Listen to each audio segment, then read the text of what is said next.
Thank you so much. It's lovely to see everybody here and to see a full house, so really appreciate it. We are going to have a conversation about the show, and then at some point, Paul will cue me about when we can get questions from the audience. But I think I'd like to start with Lulu and Dani. The show is so ambitious. It's so densely populated, literally and figuratively, with ideas and characters and themes. And I'm curious, can you just talk about the inception of the show, how you found the material, what the process was to create this series? Thank you so much for all being here.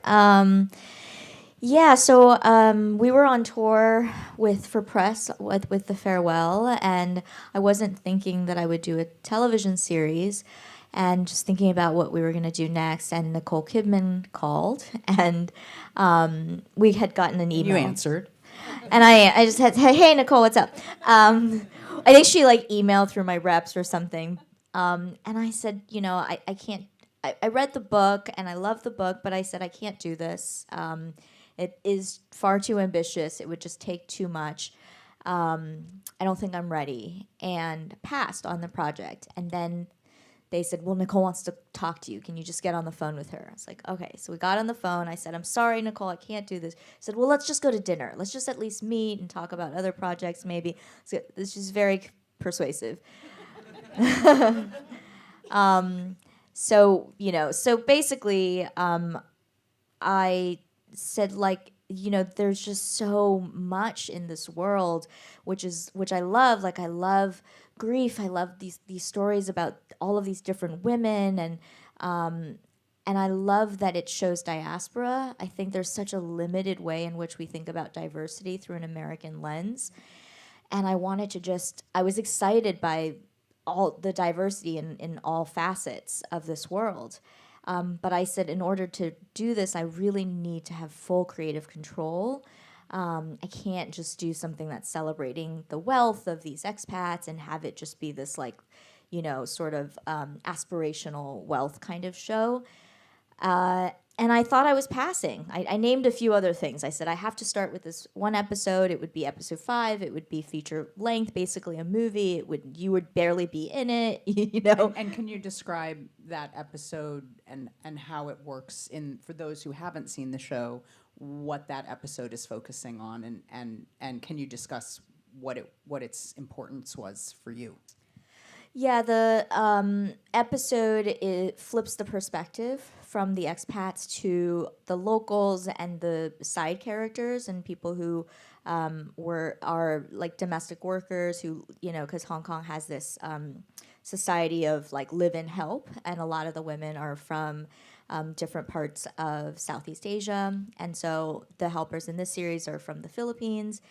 And so I said, we can't do a show about women without this other perspective. And then it sort of puts into perspective and context these expats, and whether you just get a different perspective of them.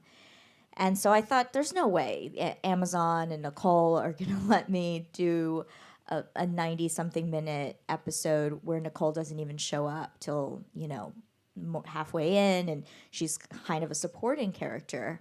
And I said, I want to go to festivals with this. I want this to be the first thing that people see, at least a certain audience. And so all of these things, I just thought, okay, I'm just going to tell her these impossible things, and she'll say, okay, let's do in the future, we'll work together. But instead, she called me back 24 hours later and was like, okay, it's yours. So you get the first daunting call, then you get the second, even more daunting call, which is, okay, it's yours. You get to make the show in the way you had hoped to execute it. And at that point, was Dani already involved in reading the book and knowing the material? How did you guys work together to get it to the proverbial green light? I think it was a little untraditional because Lulu and I had worked together, and Yong as well, on The Farewell.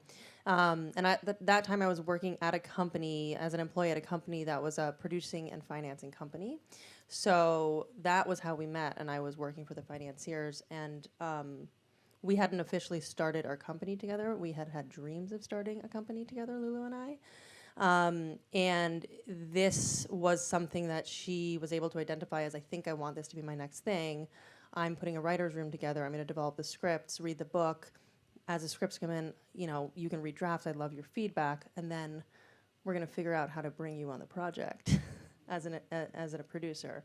And that was one of, you know, Lulu mentioned that she had a list of requirements to take the project on, and one thing that Lulu was able to do and fought hard for was to bring on Anna, our cinematographer, and Yong, our production designer, and me, and one of our editors, and we had a lot of the same team that we had done The Farewell with, composer, and music supervisor, a few others. And I think that having a lot of that team, we talked a lot about the transition from a small feature to a big series like this, and how a lot of directors are sort of plucked from the festival world and put onto huge projects without the support of the people who worked with them to make the thing that is what the studio executive identified. So that was important to us to be able to preserve that as much as possible.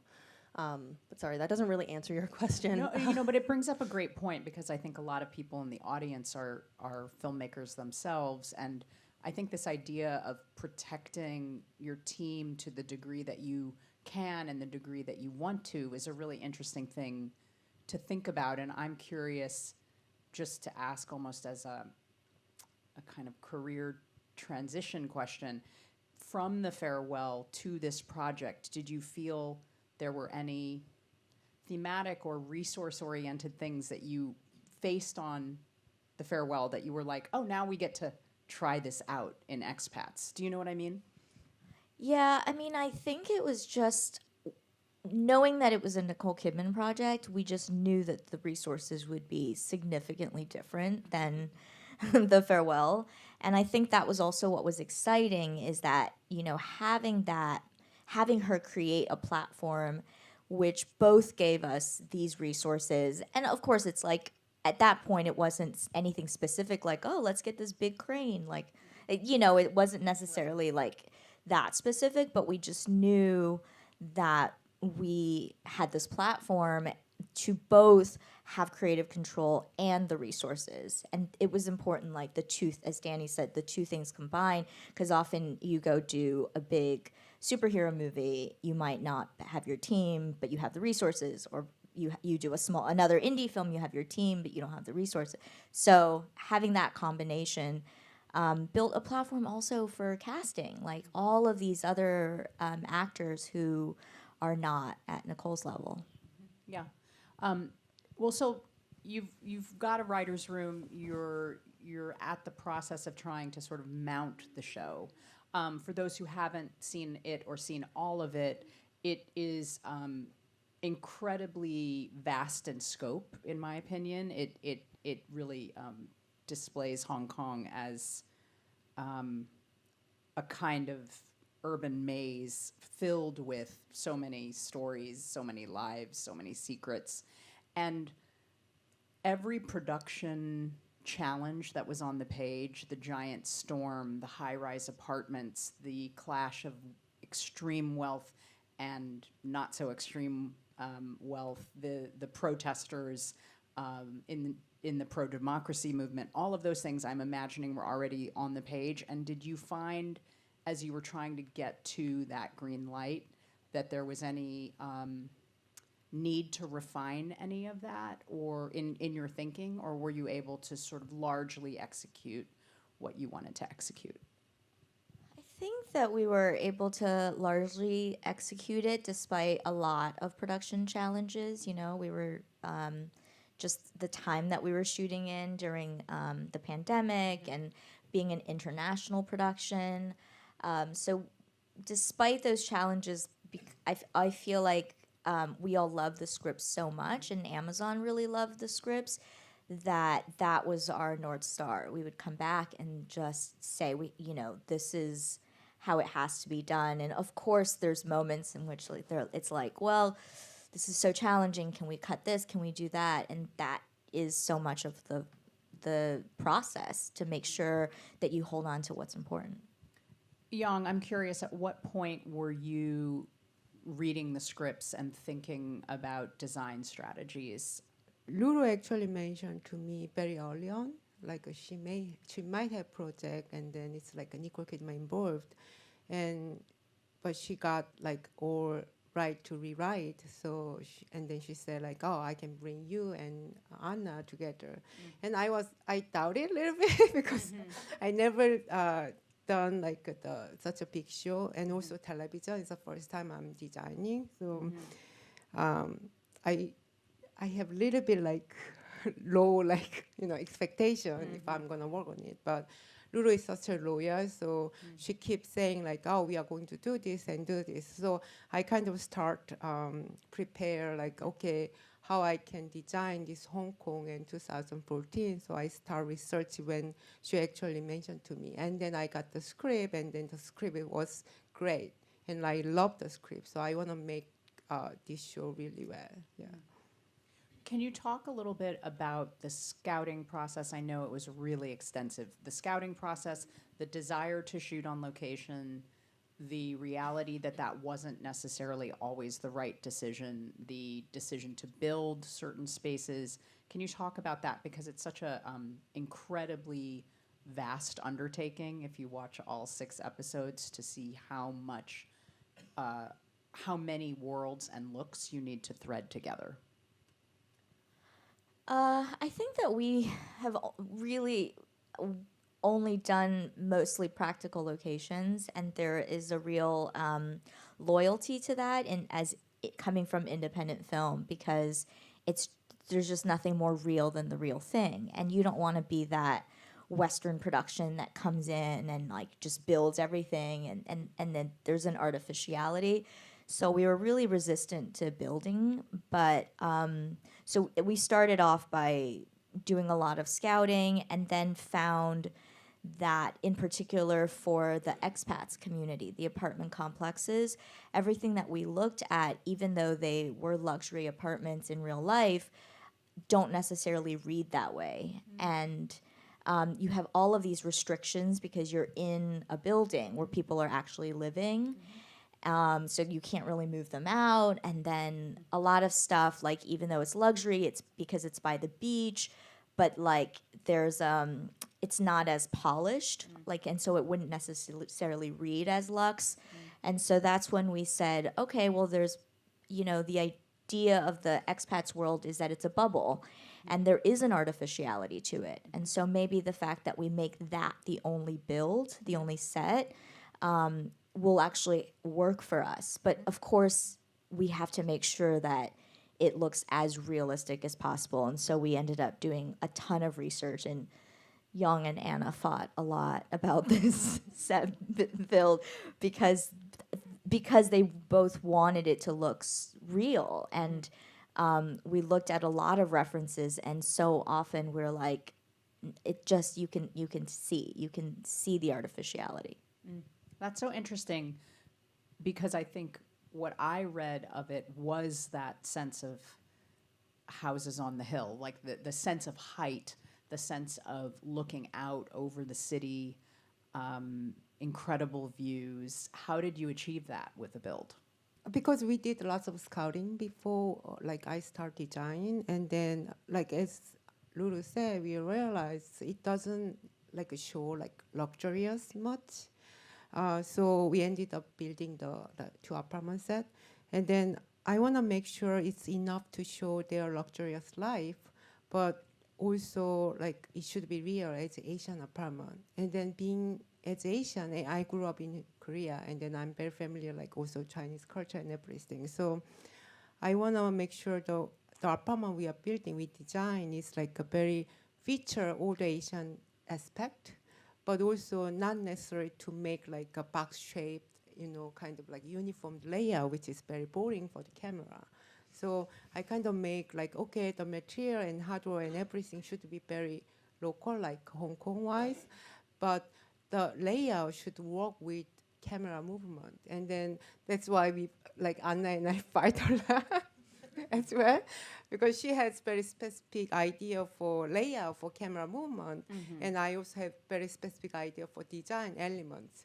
So we kind of discuss a lot, and then at the end, I just like made all the research and then print out all the images and then like spread to Anna and Lulu and then, yeah, pick whatever you like. And then they pick all the picture, all the images, and then I grab it and then just design based on that.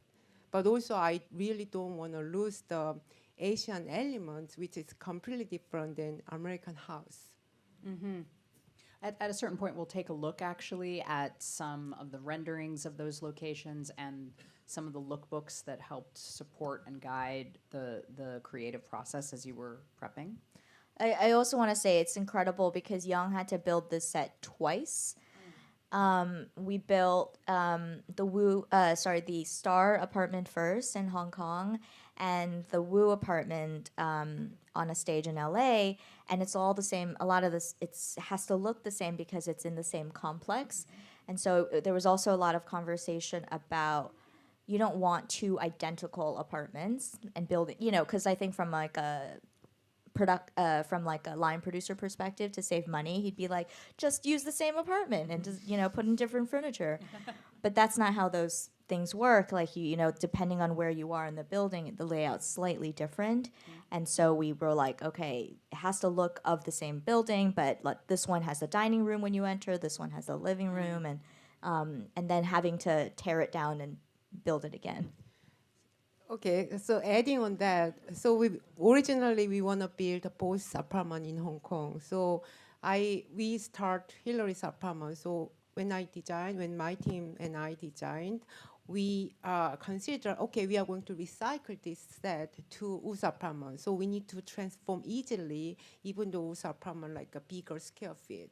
And then after we finish the Hillary's apartment and the hallway set in Hong Kong, we decided to build Wu's apartment and hallway set in LA. And then there are lots of challenge because it's not just like a different layout, but also material.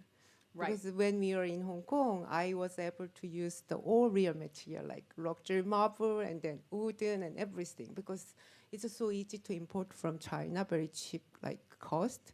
But when we back in LA, there's no way we can get same material, but it should be same because it's the same unit apartment. So every element I had to match, and then, so it was really hard to recreate basically. But it's a testament to the craft and the care that is on screen that I would not know that. I don't think most viewers would even begin to pick up on those discrepancies. And so what you're bringing up are interesting challenges in that, of course, Hong Kong will provide easily different materials than what you would get here in the States. And that in some ways it kind of mirrors some of what I think is the strength of the show thematically, in which it's about expectations of every need being met by many of the lead characters, a sense of almost complete uninterrogated entitlement. And I'm really curious, was that always intrinsic in the material, or were you pulling that out more as you were in the writer's room? There was some level of that for sure in the novel, and Janice Wyke Haley, who wrote the novel, one of my requirements as well was that she had to be in the writer's room with us, and so with her blessing, we expanded on that because I wanted to even more, like for example, Essie and Puri are characters in the book, but we want that they're the domestic workers, known as helpers in Asia, who live with them, and I wanted to really go deeper into their perspective, and yeah, just to challenge, not to do this balance between both empathizing, take Nicole's character Margaret. She's the character who is the greatest victim because she's the one who has the tragedy happen to her. So it's here's a person, the worst thing in the world happens to this mother, but she's also the most entitled and privileged. And being able to like have that polarity in this one character was what grounded us. And then we would try to look for that polarity, you know, with every character, not as extreme. I think Margaret's the most extreme, and challenging audiences to see, you know, can you hold both empathy and disdain? Yeah, and I mean, I love that you took that material and then took Essie and Puri's stories, the domestic caregivers of these families, and gave them a full humanity, gave them their families that they leave behind in order to work for these families and become intrinsically embedded in the emotional life of the expat families. I think it has this curious effect of being strangely a reflection of America, despite the fact that it is a show in Hong Kong and about this, as you say, very mixed, very diverse population that you're exploring. It's interesting to see the way that this dichotomy between what we would call, I guess, the upper classes and then the labor class, also coming up against the pro-democracy movement. I'm curious if that was something also that was intrinsic to the book and something you really wanted to explore. So that was not, there was no politics in the book. And that was really important to me. That was another thing I said to Nicole, like, I can't make this series without touching on politics. As somebody who is Chinese American, who left Beijing as a child, my silence would be incredibly loud. And, you know, and I thought about that, like, you know, a Western filmmaker might be able to make something in Hong Kong and not touch on politics, and they might get some criticism or somebody might point that out. But to some degree, like, it's not their world, right? And so it's like, That all can right. be the excuse. So much. Exactly. Like, they themselves are expats. And of course, I am an expat in Hong Kong, but I'm also not. I'm also an immigrant from China. And the parallel of my experience leaving Beijing and what's happening in Hong Kong. And so I was just like, I can't not address this. And that was a tricky thing because I didn't want it to be a backdrop. But it's also, we're not making a political show, right? Right. How did you, when you go to Amazon and you're talking about the show, I'm so curious because there's a quality of it that's like, there won't be any other shows like this on the air simply because it is so ambitious and its scale is so vast. How did you, even though it had Nicole, I'm sure you had to pitch to some degree what it is, what makes it itself. How did you talk about the show in that way? Do you want to say? Sure. I mean, I have to say, they loved the scripts. Like, I think that the fact that they were so in love with the material that came out of the room was huge and really paved the way for us to be able to, while making some, you know, tailoring things to fit the budget, without making any really significant changes. And as far as, you know, pitching some of the newer material, there were creative conversations and, you know, sometimes it's challenging to wrap your head around the idea of having a feature-length film as the 5th episode of your show if you're a television executive. But I think that, you know, Lulu's very persuasive. They loved what they were seeing as we started.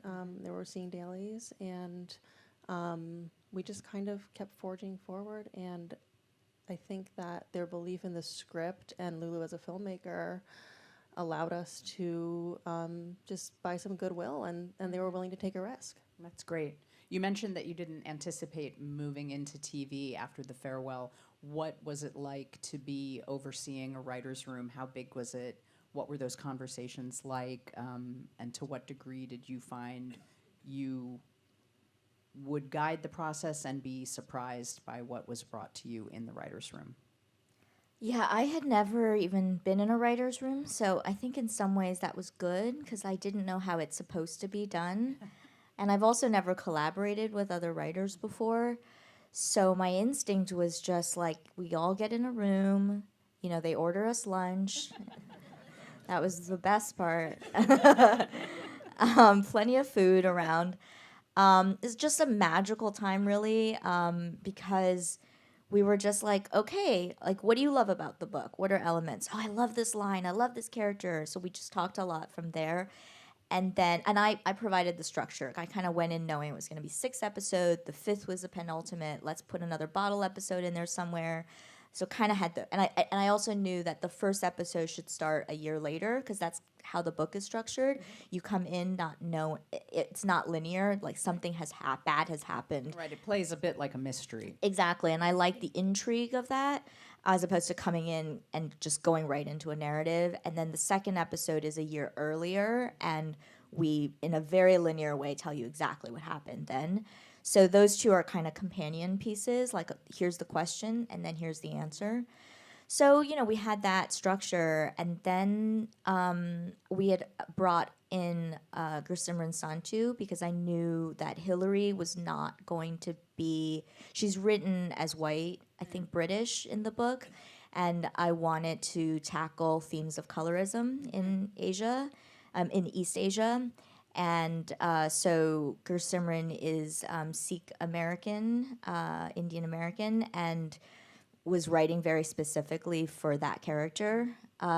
So a lot of times it was like therapy. We would just talk about our own lives and our own stories and see what would stick.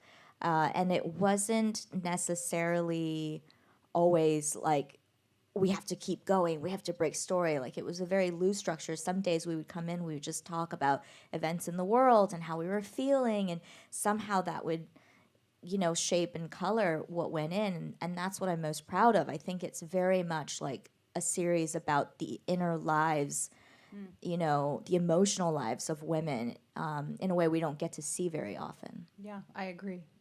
That's really interesting. And it is really interesting to think about the way the show tackles the microaggressions and the aggressions that happen within cultures because we are so quick to make assumptions and judgments, even among people who look like us. I found that to be really, as a Japanese American, I found that really interesting that you explore that right away with the character of Mercy, who is Korean American and constantly being mistaken for other communities within the script, within the stories. I wanted to start showing some of the lookbook material. And we would keep honing these lookbooks. Like we'd put in more stuff and take other things out and shape through color and textures and materials. Great. Why don't we just do you want to talk through it a bit as we... Sure. Yong, you'll talk through to it, right? Yeah. It's your book. So this is we start from the color breakdown. I usually do color breakdown first. So this is kind of like a color board. And this is I personally made the Hong Kong color and how I can divide like 3 different color. And then from here we have like a theme, and then each theme has the specific set we want to put on. So for example, this is the episode 1. We are showing the Clark's birthday, and then this is the concept drawing we did before I actually designed dressing the set. And this is a layout for the location. And then this is costume, a beautiful drawing. And then the Malgosia, the costume designer, and I did a lot of discuss with the costume and production design, like what color we are using, and then what is the texture, and then, okay, I'm going to use this one for this color, and then what if we are using this color for costume? So we are discussing like that. And this is the peak area we actually shoot. This is the real location. Yeah, so the exterior of the apartment is on location. The interior was a set build. Yeah, so this is our, what's it? Yeah, it's a Hillary's apartment. No, Wu's apartment. No, it's a Wu's apartment, sorry. Oh, sorry. This is actually very initial design. This is not the one we actually built. This is very initial. We thought this work for the layout. And because it was very early show and tell to the studio, so I just made this one.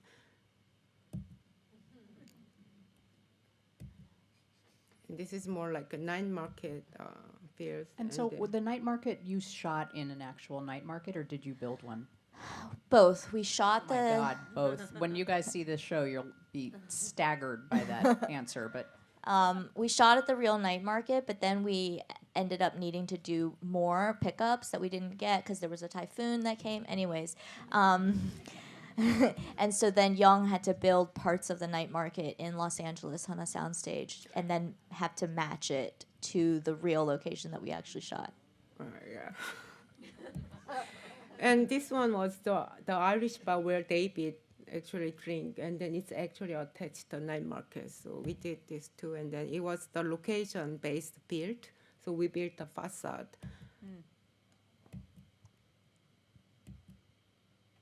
And I this think is like- one of the reasons I hope the audience could see this material is to understand the unbelievable amount of work that went into creating this world. It's a kind of magic trick to learn behind the scenes. Before, in preparing for this discussion, I was quite stunned to learn how much you had to integrate builds into real places. It's incredible. Yeah, this one is amazing because this is a real location. It was a noodle shop in this area where we were actually staying in Tai Hang, and we fell in love with this location and was like, we're not shooting anywhere else. And then ultimately had to do the noodle shop in Los Angeles to protect the intimacy of the scene and for various reasons for the actors.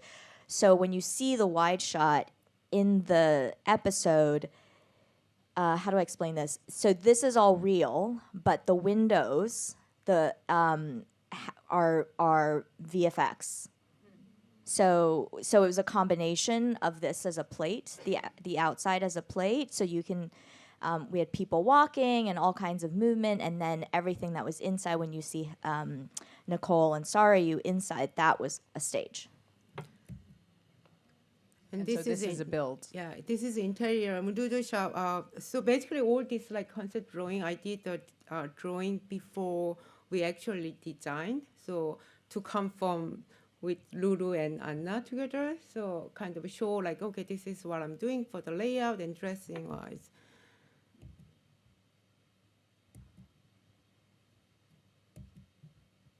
And this is Margaret's studio, Secret Studio. This is a real location, 7th floor. And it was the first scene that Nicole shot when she got to Hong Kong. And then Marcy's apartment too. This is also a practical location.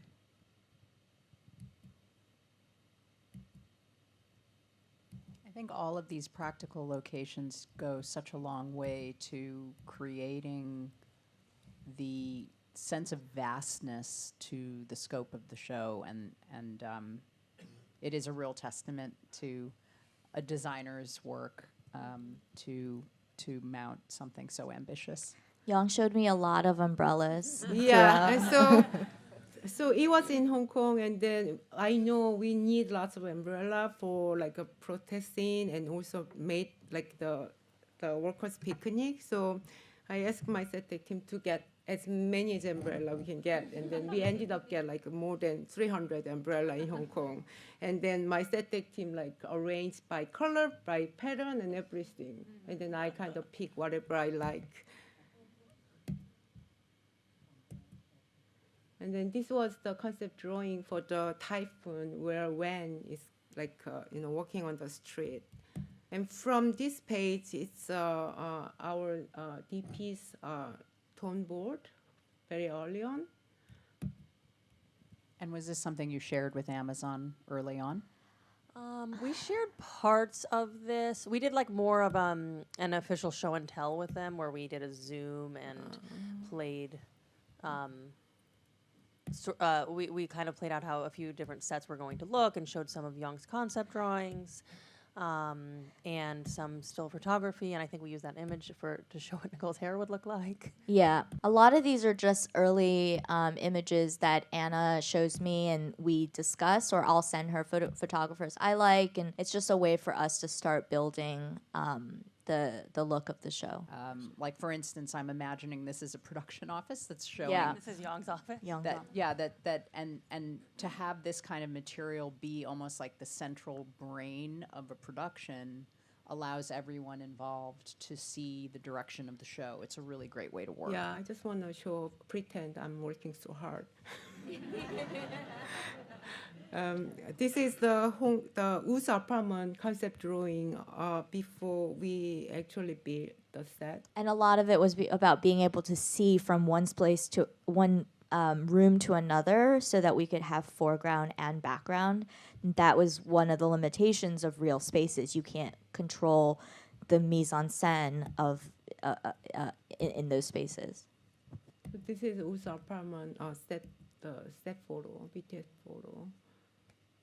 So I want to make sure we exactly build as I show Lulu and Anna, so they are not going to upset later. And this is the Hillary's apartment. As you see, it's different. It's the same material, but different layout and slightly different design. So this one was built in Hong Kong before U's apartment built. But the layout here is the same as the U's apartment. So we have like a dining room and then connect to the kitchen and then laundry room and then the workers' bedroom and the bathroom. And I think it might be interesting to talk a little bit about how when we were scouting, we saw a lot of apartments, including homes that had quarters for the domestic workers. Yeah. And that really helped, I think, right, with modeling that. That's really. like such a Hong Kong unique apartment layout. So every time when we went scouting, all the like expat luxurious apartment has the workers' bedroom and bathroom, which is very tiny, almost like looks jail cell. And then they always attach to the laundry room or kitchen. So that's the big part we should show on this set. And then actually I made a little bit bigger than real, but it's still very tiny.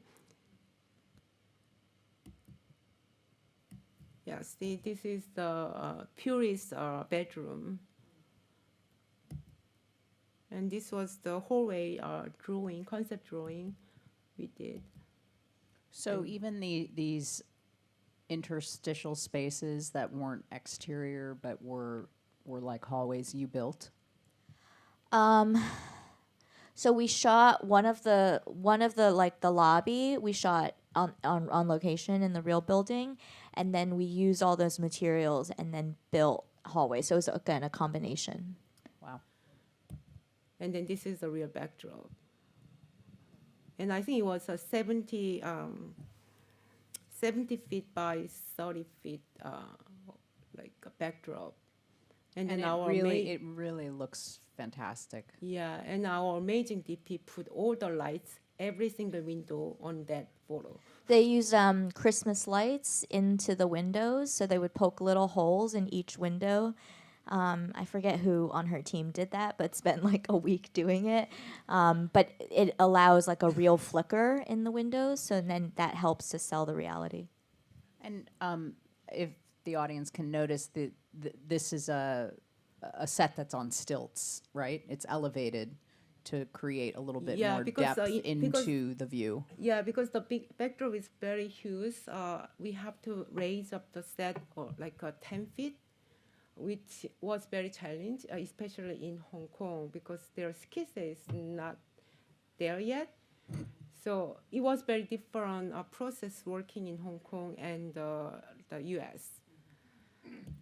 And this is Marcy's apartment layout, and we got the empty building, and then we built we create the hallway, and then so we built some walls and then some stuff based on the the building. So this is the layout we are creating.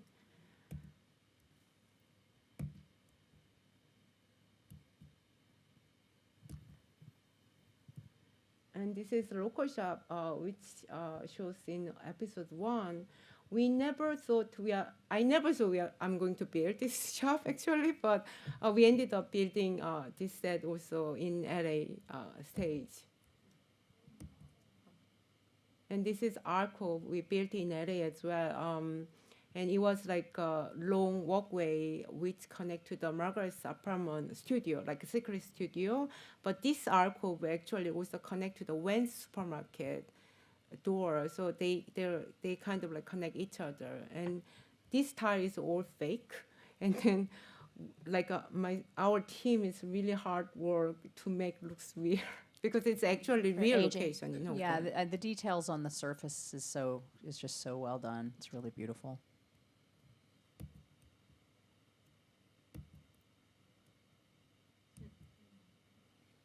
These shots that kind of give away the trick are really wonderful. And this is our actual set for the noodle shop what Lulu mentioned.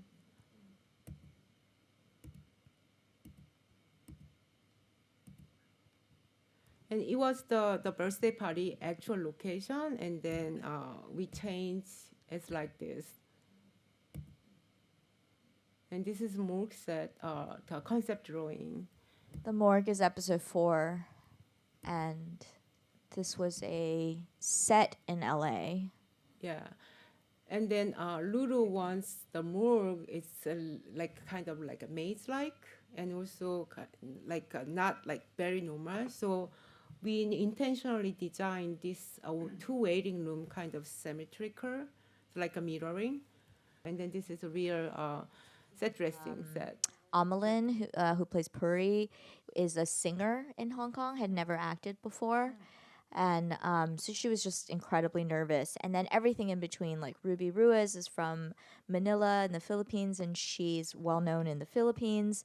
Wonderful actor. Yeah, she's incredible and just feels everything she does just immediately real and lived in.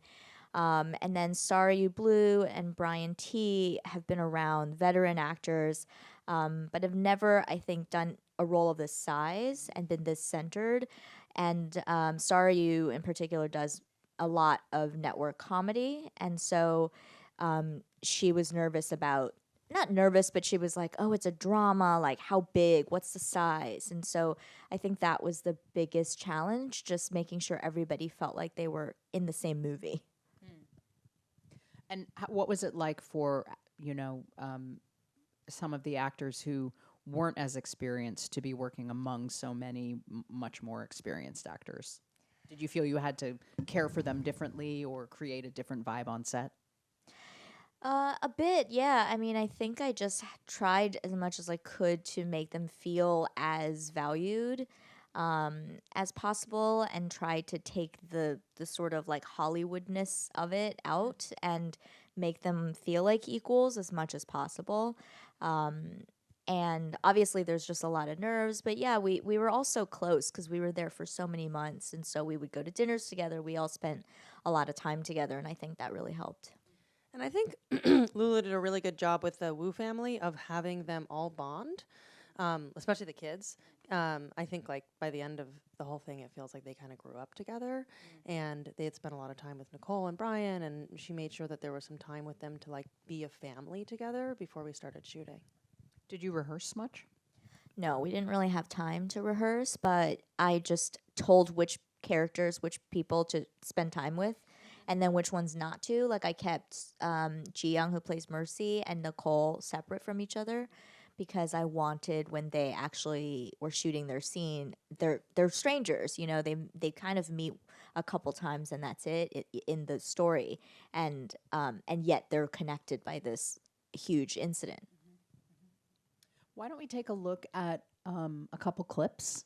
I know that the first 2 are introducing Margaret, played by Nicole Kidman, in episode 1. So, may I ask, what brought you to Hong Kong? Oh, my husband's company promoted him abroad. Typical, right? Oh. And do you work? I did. I do. I'm not a housewife. Sorry, I wasn't implying that. I'm sorry. It's a touchy thing for me. I do landscape architecture. I design gardens for people. Hard to do here, though. No one has any land. Well, that's Hong Kong. What a sweet boy. You know, I have a nephew around his age, and I can never get him to sit that still. So, what do you think? He's a great kid. I meant the menu. Oh, it's fine. Are you done? I want to go home. Almost. We just have a couple more things to go over, okay? Just a few more minutes, honey. Wow, your daughter's gorgeous. She looks so much like you. Is it just these two you have? Margaret? Can I see the final guest list, please? Yeah, of course. I don't have it printed, but you can see it on my iPad here. These are all the people who have confirmed. Sometimes there's no shows last minute, but I don't think that'll happen here. It's a lot of people. If you think this is a lot, you should have seen the wedding we threw last week. Half the city was there. Look, it's always intimidating to throw a big party, but my team will be here to support you guys in whatever you need. We've thrown a million parties, and trust me, you have the best venue in the city. Although, it's definitely better to have more than less at this space because too few people can feel a little sad. Anyways, it's your husband's 50th. That's something worth celebrating, and once all the planning's behind you, you're just going to have a great time. I hope you're right. It's going to be a beautiful party. We should go home. You're so old. You have a mother-in-law and hair in your ears. Since when did you take such an interest in my ears? Something I noticed. Deal breaker? Maybe. Okay. Seriously? What are you doing? You want the hair gone? We're gonna get rid of it. With vodka? With vodka. Watch and learn.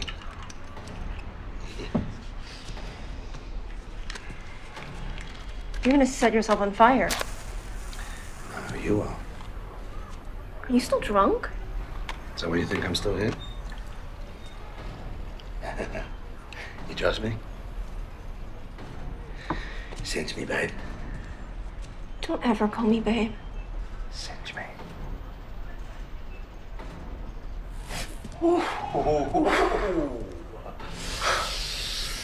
Ta-da. It worked. Yeah? Oh my god, it worked. What other older gentlemanly tricks do you have? I'm only asking because you look so much more wrinkly in the day than at night. Yeah. One can only imagine what's hidden behind those ancient iPhones. Just cobwebs. Like the ones all over your shitty little apartment. Well, maybe I'd have a nice place too if I grew up in an upper middle class white family with a house in London and a cottage in the Cotswolds and parents who could buy their way into any fucking university in the whole goddamn world just so I could sell my soul to become yet another rich asshole lawyer. I'd use some of that money on personal training though. Pause. I think it might be time for some questions from the audience. I'm curious if anybody wants to, yeah. The question is, what did each of them learn from the project, and what were the greatest challenges? We learned a lot. Okay, I'll start.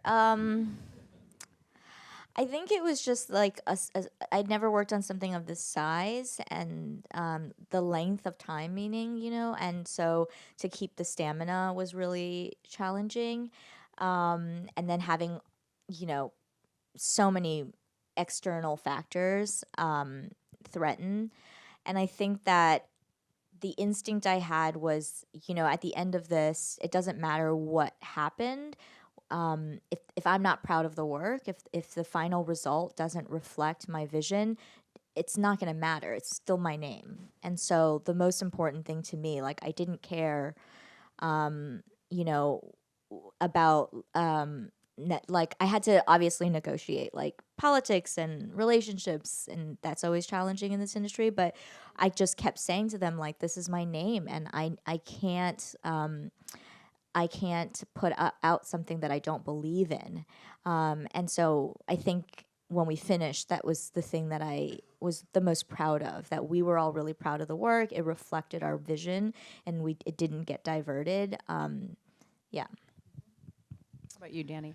Well, we did learn a lot. I mean, it was just such a big scale compared to anything we'd worked on before, and longer and more people involved. And I think that one thing I learned a lot, I learned a lot, like I said, 10 times. I think that one thing that was amazing to me with a production of this size, and then therefore a cast that was so big, from so many different places around the world. We brought people in from the Philippines and Australia, and then from Hong Kong, and then we shot some here. And also crews from around the world, like super international crew. So many people from different walks of life coming together. And I just was reminded that no matter how big or small a project is, you know, having a real connection with everyone on the team at every single level, no matter if they were a PA or they were a department head, that, you know, it's really important to just have a connection with everyone, and that's how you get material. It shows on screen how much everyone cared. And I think that every single department head had a great relationship with their team, and really great relationship with each other. And like our assistant director and his team like cared so much. And I think that what I learned is the importance of creating an environment where everyone cares, and loves each other and hangs out outside of work. And it was a really special moment in time, because we were in Hong Kong in a time where, because we all had to quarantine for 3 weeks, we were able to sort of be out in the world in the middle of COVID, because they didn't have a big COVID issue. And so we were in a little safety bubble ourselves. And I think that bonding and having real relationships with everyone in your project and fostering that kind of community is really important. And it's such a testament to great producing. So, Yong, how about you?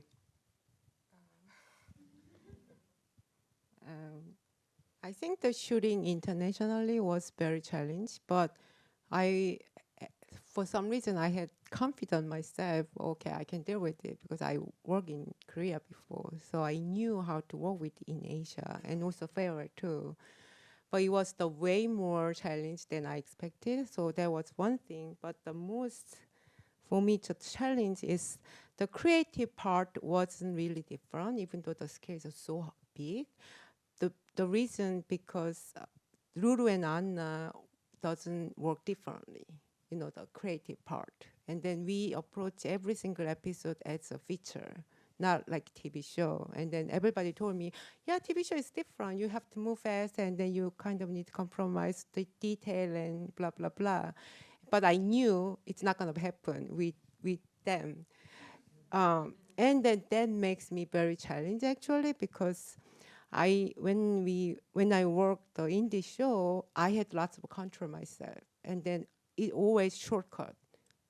If I want something, or Lulu wants something, Anna wants something, I can just talk to my crew and just change it or whatever we want.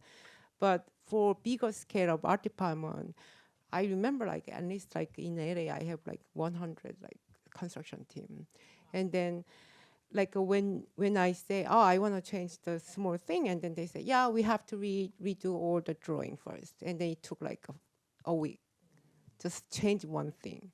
That I learned a lot, because doing the bigger scale of the studio show, there was no shortcut.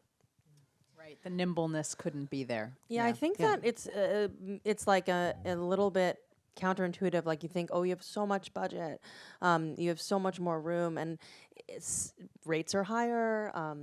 There's certain things that are required that the budget goes towards when you're at a production of this scale. And so I think it's really surprising, because sometimes you have more freedom when you're doing something tiny, and there's a lot more oversight when you are doing something huge. So, yeah. And Yong was on set every day when we were doing the farewell, she would be there and we'd be like, the mug, 2 inches to the right, 2 inches to the left, like so specific. And we would all look at the frame together and be like, okay, I think, all right, now we're good. And then on this, she wasn't there most of the time. And then she would come, and I think it's really hard to let go. Yeah, and I still regret I couldn't be on set. We would be like, go to the next location. I would say that it's a combination of us and Anna as well, the DP, and Yong will present images, Anna presents images, I present images, we talk about it, they present ideas. It's just constant collaboration, and we'll all like just when we were in Hong Kong prepping, we would all like get together and drink wine, or like even when we were in quarantine, we would watch movies together. And we would like list movies for each other and have movie night, and then we would talk about what we liked, what we could take from it. So it's just a constant conversation. The question is just about how Lulu determines her POV on POV, and how you arrived at this particular POV for this show. Yeah, I guess because I come from like a background that's very different from the world I live in now, that I'm constantly like, is this real? Or was that a dream? Or is this a dream? And I often think like if I'm having dinner at the Soho House with Nicole Kidman, I'm like, what would my grandmother in China think? Like, this is crazy. And so like, or that 6-year-old girl who, first immigrated to America and didn't speak English. And, so you think about these moments in your life in context and the absurdity of it and the range of it. And so when I look at a project, it's like, I'm not looking through my lens right now. I'm also looking through the lens of who I was in every step of my life. And so I don't see it as like a principled approach, or I don't attach like a moral value to it. It's just like real, and I actually, don't like showing people from a particular background or underrepresented as always being good, because I feel like that can just be not real and condescending. And so the hope is just to make everyone as three-dimensional as possible.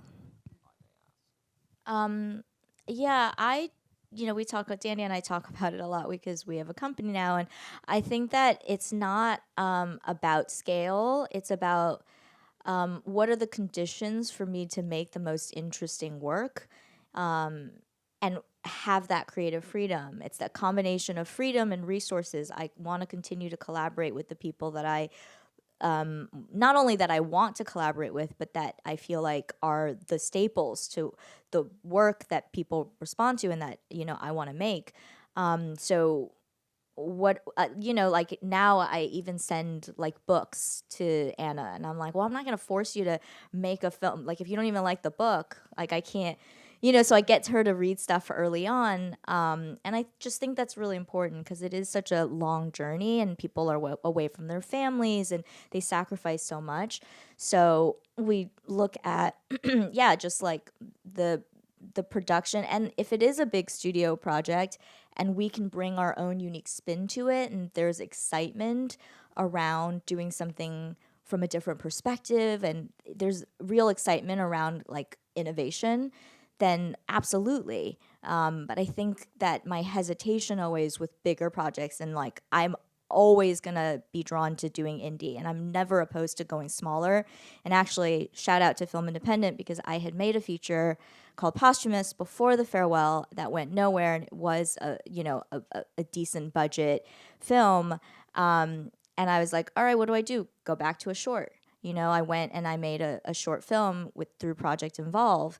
And so I think that it's really important to always go back to your roots and make a bigger one, but then make a smaller one, and just stay in where you have the most control and artistic voice, and come back to yourself and why you're doing this.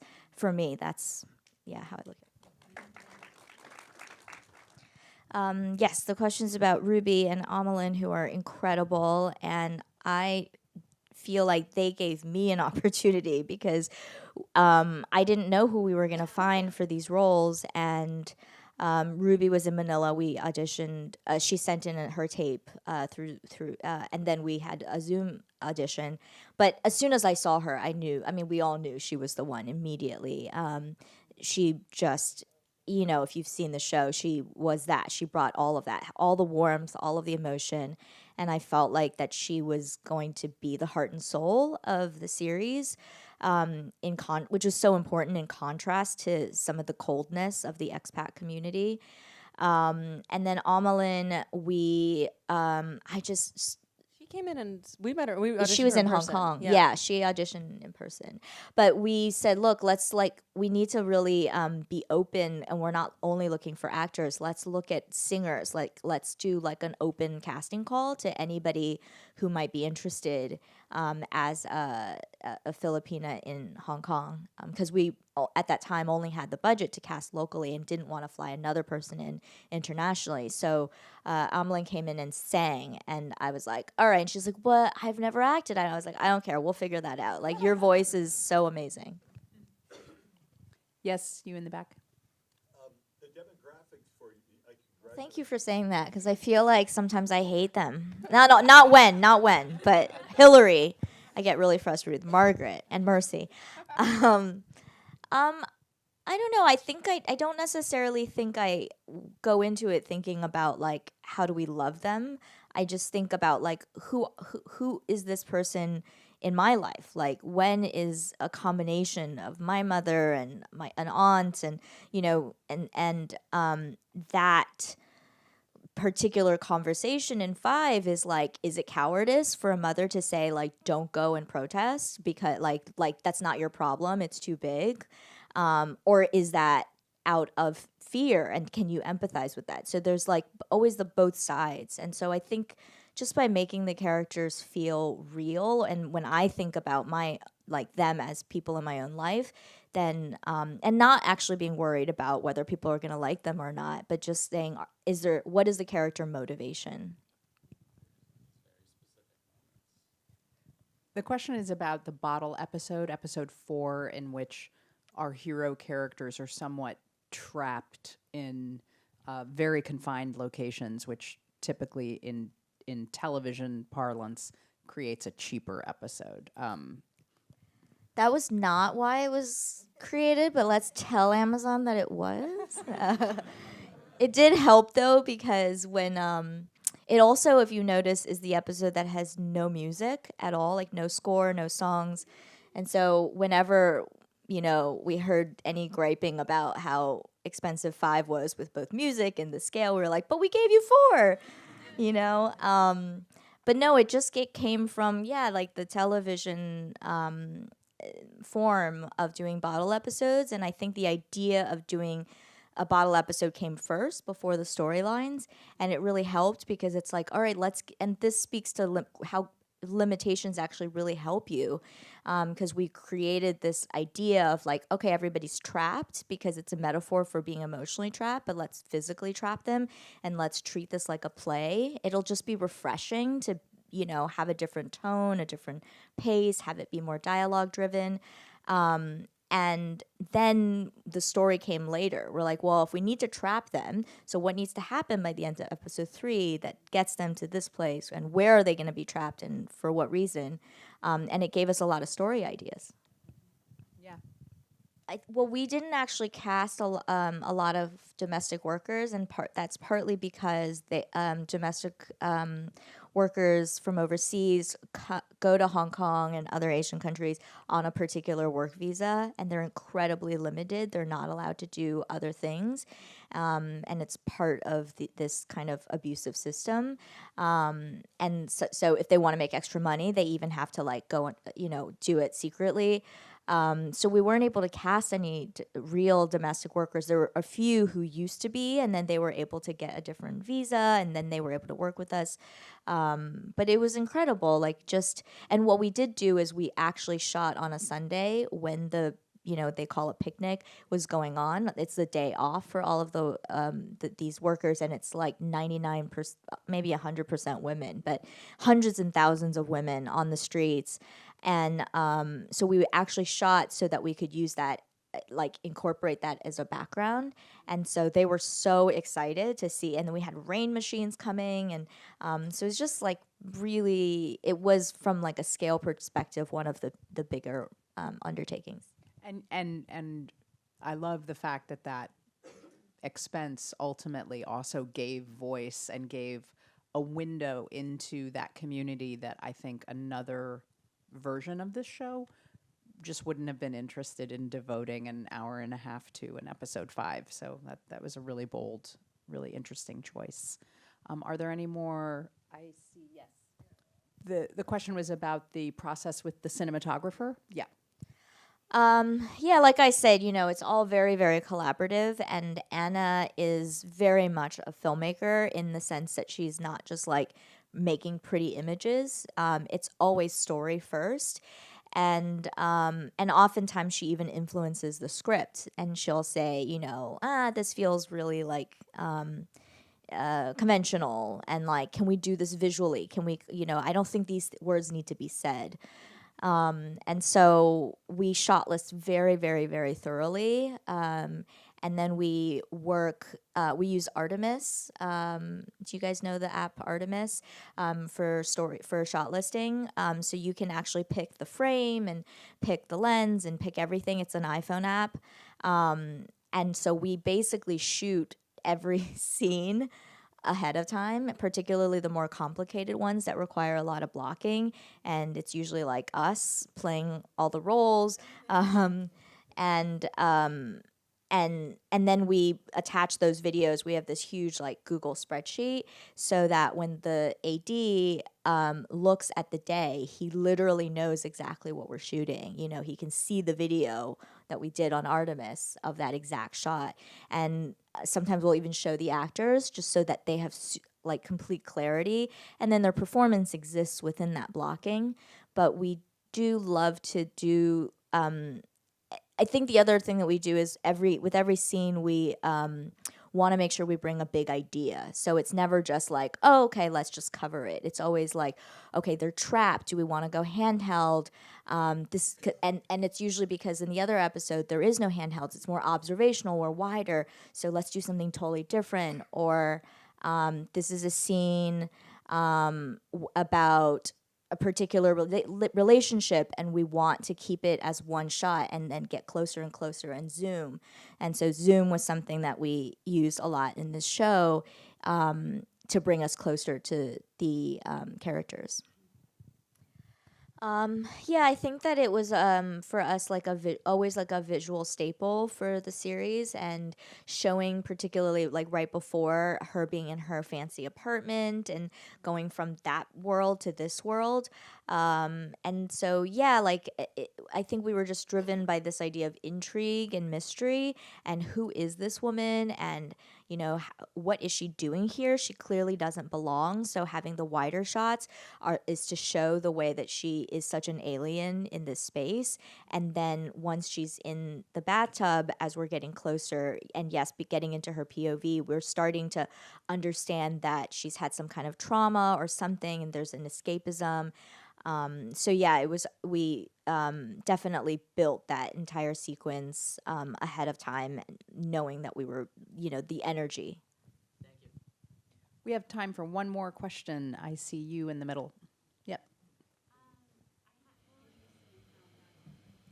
The question was just about an international production, and by what home countries, essentially, I'm imagining labor laws is what you're meaning, are you abiding by, and how did you have an intentional advocacy behind the camera in terms of how you hired your crew?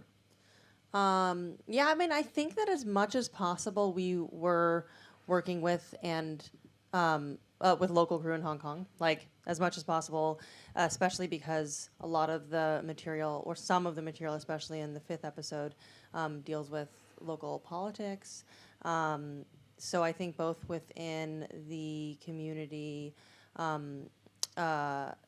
both within like the Filipino community, having advisors, helping to make sure that that was all completely like authentic was important to us, and then likewise working with a lot of crew who were local to Hong Kong and a local production company, like production services company. You know, a guy there was amazing who was way more than just like a production services company, and cared creatively about the project. And as far as the difference of shooting, so like if you're shooting in Hong Kong, yes, the hours might be slightly different, the rules might be slightly different traditionally there, but the majority of our crew and our department heads are parts of various unions, so we still had to abide by all the rules of every single union. The actors are SAG, obviously. Like, I mean, a lot of our crew came in and were part of unions, so it wasn't really that different, even though we were shooting internationally. Anything else to add, Lulu, before we say goodbye to everybody? No, I don't think so. I mean, do you feel like we've covered everything for the most part? Thank you so much, Yong, Dani, and Lulu. It's a wonderful series. It's an incredible achievement, and I'm so glad you could talk about it with everyone. Thank you. This was fun. Thanks, Karyn.